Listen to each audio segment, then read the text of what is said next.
جو چاغی کے عوام کے لیے کام کیا ہے، دیہی حلقوں میں جو کام کیا ہے، سولر پینل لگا کے دیے ہر گاؤں میں، تقریباً ہر گاؤں روشن کر دیا، وہاں ووٹر تو متحرک ہوگا نا ان کی طرف، مائل ہوگا ان کی طرف. اور بلدیاتی الیکشنوں میں صادق سنجانی کے گروپ نے کلین سویپ کیا تھا. بسم اللہ الرحمن الرحیم. میں ہوں طارق سمیر، ڈیلی ممتاز ڈیجیٹل کے ساتھ. ناظرین، بلے کے نشان کا معاملہ سپریم کورٹ میں ہے، قانونی جنگ جاری ہے. تحریک انصاف کے وکلاء کو آج بڑی سبکی کا سامنا کرنا پڑا. تیاری کے بغیر گئے، ڈاکومنٹ بھی نہیں لے کے گئے پراپر. بڑا ٹف ٹائم انہیں ملا چیف جسٹس اور پورے بینچ کی طرف سے. اب سماعت کل ہوگی. مزید کیا فیصلہ آئے گا ابھی اندازے لگائے جا رہے ہیں، دیکھتے ہیں کیا بنتا ہے. دوسرا معاملہ ہے الیکشن ملتوی کرانے کے لیے سینٹ میں پھر کوشش ہو رہی ہے. کون کر رہا ہے وہی میں آپ کو بتاؤں گا. پھر میں نے آپ کو بتانا ہے باپ پارٹی بلوچستان میں دوبارہ کیسے ریوائیو کر رہی ہے اور کیا مشکلات ان کو سہنی پڑیں اور اب کیسے ان کی پلاننگ آگے بڑھ رہی ہے. اور سب سے آخر میں آپ کو بتاؤں گا کہ مقبولیت میں اب کون آگے جا رہا ہے. سب سے پہلے میں ناظرین آؤں گا، الیکشن کمیشن نے چیلنج کیا تھا فیصلہ پشاور ہائی کورٹ کا. آج سماعت ہوئی، 3 رکنی بینچ ہے. چیف جسٹس صاحب سربراہی کر رہے ہیں، جسٹس محمد علی مظہر، جسٹس مسرت ہلالی ہیں. اور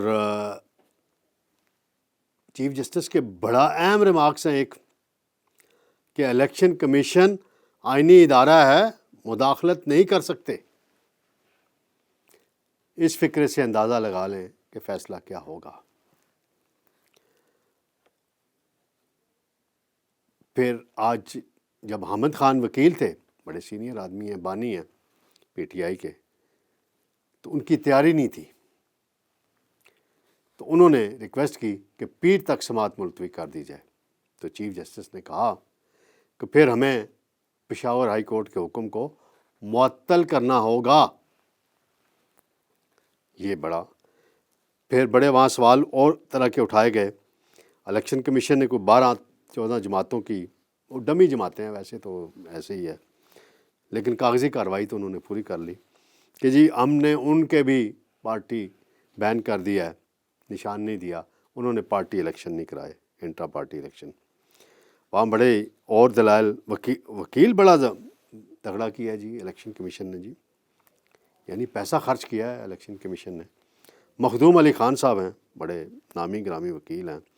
دوسری طرف حامد علی خان صاحب ہیں، وہ ہیں، اور شعیب شاہین بھی کوشش کرتے رہے ہیں.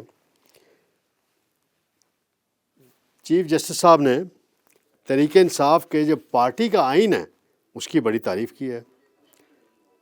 اب الیکشن کے حوالے سے بڑے سوالات اٹھے ہیں، تو چیف جسٹس صاحب نے پوچھا کہ پی ٹی آئی کا الیکشن کون لڑ سکتا ہے، جس پر وکیل الیکشن کمیشن جواب دیے پارٹی کا انتخابات صرف ممبران ہی لڑ سکتے ہیں. اکبر اسبابر جو اس سارے کھیل کے ایک بڑے کھلاڑی ہیں، ان کے وکیل نے بڑے وہاں دلائل دیے اور کہا کہ جناب وہ بانی ممبر ہیں، احمد خان بھی بانی ممبر ہیں. وہاں سوال وہ ایک قانونی اٹھا کہ اکبر اسبابر کے پاس حکم امتناعی موجود ہے ہائی کورٹ کا کہ وہ پارٹی کے ممبر ہیں. اس حکم امتناعی کو اب تک ختم نہیں کرایا گیا، اس کے خلاف کوئی اپیل نہیں کی گئی، اور کوئی ان کو پارٹی سے نکالنے کا جو ریکارڈ ہے وہ بھی پیش نہیں کیا گیا. تو یہ بڑا ایک کمپلیکیٹڈ سا معاملہ بنتا جا رہا ہے پی ٹی آئی کے لیے، اور سیاسی طور پر یہ بڑا اہم ہو گیا ہے کہ جی بلے کا نشان ہو تو پی ٹی آئی اوپر جاتی ہے، بلے کا نشان نہ ہو تو بڑی مشکلات ہیں پی ٹی آئی کے لیے. ویسے ہی مشکلات تو ہوتی ہیں سیاسی جماعتوں کے لیے. اور اب اس میں کل کا دن ناظرین سب سے اہم ہے. اور ٹرولنگ شروع ہو گئی ہے چیف جسٹس کی سوشل میڈیا پہ. پی ٹی آئی کے چاہنے والے جو ہیں وہ یہ کام کرتے ہیں. میں نے رات اپنے ایک ویلاگ میں جناب اعجاز الاحسن صاحب کے متعلق بہت کچھ بتا دیا تھا کہ کیا معاملہ تھا ان کا. بہت کچھ اب منظر عام پہ بھی آ گئی چیزیں، میں نے کل ہی بتا دیا تھا. اب ایک اور اطلاع آ رہی ہے کہ ایک اور جج صاحب جو ہیں ان کا استعفیٰ بھی آنے والا ہے. ذرائع کہہ رہے ہیں کہ ابھی نام نہیں لینا، نام ان کا باہر آیا تو کھیل خراب نہ ہو جائے. تو دیکھتے ہیں ناظرین کہ اس کا کیا بنتا ہے. پھر ایک اور معاملہ ہے، سینٹ میں ایک اور شرارت ہو رہی ہے جی. فاٹا سے ایک رکن ہیں سینیٹر ہدایت اللہ، انہوں نے ایک قرارداد جمع کرائی ہے جی، الیکشن 3 مہینے کے لیے ملتوی کر دیے جائیں جی عوام کی جان و مال کا بڑا نقصان ہو رہا ہے، فلاں ہو رہا ہے. یہ بڑی لمبی چوڑی کہانی انہوں نے لکھی ہے. دلاور خان پہلے ایک کر چکے ہیں، یہ صادق سنجانی صاحب نے اجلاس کی پچھلے جمعے کو یہ واقعہ ہوا تھا، تو میں نے دلاور خان صاحب کے متعلق بہت کچھ کہہ دیا تھا، تو ریئیکشن بھی آیا ہے اس پہ. لیکن حقائق ہوتے ہیں، ہم کیا کریں.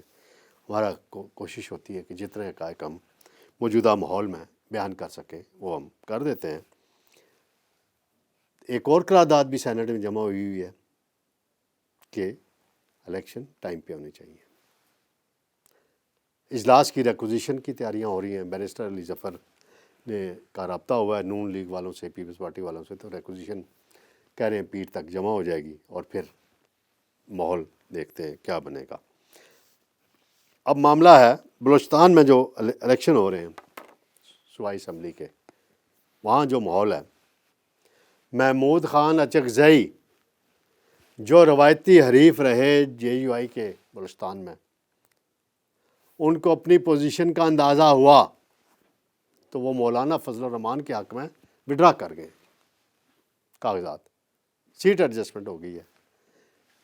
پختونخوا ملی عوامی پارٹی اور مولانا فضل الرحمان کی سیٹ ایڈجسٹمنٹ ہو گئی ہے. تو بلوچستان میں جو بلوچستان عوامی پارٹی جس کو کہتے ہیں بی اے پی، اور اس کو باپ بھی کہا جاتا ہے، کوئی بنائی باپ نے تھی اس لیے اس کا نام باپ پڑ گیا تھا. تو باپ بڑی ٹوٹ پھوٹ ہوئی، پیپلز پارٹی میں چلے گئے، نون میں چلے گئے، واپس آ گئے، چلے گئے، کھیل جاری رہا. صادق سنجانی صاحب نے بڑی محنت کی ہے. اس ماحول میں بھی انہوں نے 32 امیدوار میدان میں اتار دیے ہیں. خود صوبائی اسمبلی میں بھی لڑ رہے ہیں، بھائی ان کا نیشنل اسمبلی میں لڑ رہا ہے. اور میری اندازے کے مطابق، معلومات کے مطابق، اگر بی اے پی، جان جمالی صاحب بڑے تگڑے کینڈیڈیٹ ہیں، اور بھی خالد مکسی جو ہیں وہ بھی بڑی تگڑے کینڈیڈیٹ ہیں، طارق مکسی ہیں، یہ ہو گئے. تو یہ سارے اپنا اگر ان کو دیکھا جائے، اگر بی اے پی 10 سے 12 نشستیں، براہ راست نشستوں کی میں بات کر رہا ہوں، صوبائی اسمبلی کی جیت جاتی ہے اور اسپیشل سیٹیں ایڈ کر دیں پھر، تو وہ اور جے یو آئی اور نون لیگ مل کے حکومت بنا سکتے ہیں، اور بھی گروپ آ سکتے ہیں. آصف زرداری گیم چاہ رہے ہیں کہ سرفراز بگٹی کو وزیر اعلیٰ بنایا جائے. نون لیگ کی طرف سے جام کمال ہیں جو پہلے دھوکہ دے کے نون لیگ کو چلے گئے تھے، پھر باپ پارٹی میں لڑائی ہوئی، دھوکہ وہ ادھر سے ہوا، پھرتے رہتے ہیں. تو وہ بھی امیدوار ہیں. سرفراز بگٹی صاحب کو تحفے میں پیپلز پارٹی میں بھیجا گیا. اب دیکھتے ہیں صادق سنجانی، جان جمالی، خالد مکسی کی کوششیں کتنی کامیاب ہوتی ہیں. اور جے یو آئی کے ساتھ ان کی بڑی کوارڈینیشن ہو رہی ہے. اور صادق سنجانی نے بطور چیئرمین سینٹ جو چاغی کے عوام کے لیے کام کیا ہے، دیہی حلقوں میں جو کام کیا ہے، سولر پینل لگا کے دیے ہر گاؤں میں، تقریباً ہر گاؤں روشن کر دیا. وہاں ووٹر تو پھر متحرک ہوگا نا ان کی طرف، مائل ہوگا ان کی طرف. اور بلدیاتی الیکشنوں میں صادق سنجانی کے گروپ نے کلین سویپ کیا تھا وہاں پہ. ناظرین، سب سے آخری معاملے پہ میں آؤں گا۔ مقبولیت کا چکر کیا ہے جی؟ عمران خان مقبول لیڈر ہیں۔ عمر چیمہ صاحب نے ایک سروے رپورٹ شائع کی ہے، اور یہ گیلپ کی سروے ہے، اور اس میں انہوں نے لکھا ہے کہ نواز شریف پنجاب میں مقبول ترین لیڈر بن گئے ہیں اور قومی سطح پر عمران خان کا گراف نیچے آ رہا ہے۔ یہ وہی گیلپ ہے جس نے پی ڈی ایم حکومت کے دور میں جب سروے کیا تھا تو عمران خان مقبولیت میں ٹاپ پہ تھے، نواز شریف، زرداری، شباشی بہت پیچھے تھے۔ اب اسی گیلپ کا سروے آیا ہے جس میں یہ کہا گیا ہے کہ نواز شریف کی مقبولیت 36% سے بڑھ کر 52% ہو گئی ہے، اور عمران خان کی مقبولیت 60 سے کم ہو کر 57 پر آ گئی ہے۔ پھر انہوں نے بلاول بھٹو کا بھی اس میں تذکرہ ہے، سعد رضوی کا بھی تذکرہ ہے، فضل الرحمان کا، ایم کیو ایم کا بھی تذکرہ ہے۔ تو یہ کچھ خوشائند باتیں ہیں نون لیگ کے لیے، کہ نون لیگ جو پنجاب میں کچھ ٹکٹوں کی تقسیم میں کچھ مسائل آئے ہیں۔ خواجہ آصف صاحب نے بڑا سخت ٹویٹ کیا ہے غلام سرور خان کی ٹیکسلا کی نشست پہ سیٹ ایڈجسٹمنٹ کا، اور غلام سرور خان جو بیانات دیتے تھے تابوت والے، اور میں کسی دن اپنے پروگرام میں پی ٹی آئی کے 2 بیٹ رپورٹرز کو بلاؤں گا، اور وہ بتائیں گے کہ Ghulam Sarwar Khan of the record گفتگو میں جو زبان استعمال کیا کرتے تھے نون لیگ کی قیادت کے بارے میں، وہ کیا تھی، وہ ناظرین آپ سنیں گے تو پھر آپ کو اندازہ ہوگا۔ آخری بات میں ملتان کی بتاتا چلوں۔ ملتان میں ملک احمد حسین دیڑ ہیں، ان کے روایتی حریف تھے سکندر بوسن، ان کی صلح کرا دی مسلم لیگ نون کی قیادت نے۔ سکندر بوسن کا چھوٹا بھائی ایم پی اے کا کینڈیڈیٹ بن گیا۔ ان کا مقابلہ ہے یوسف رضا گیلانی سابق وزیر اعظم سے۔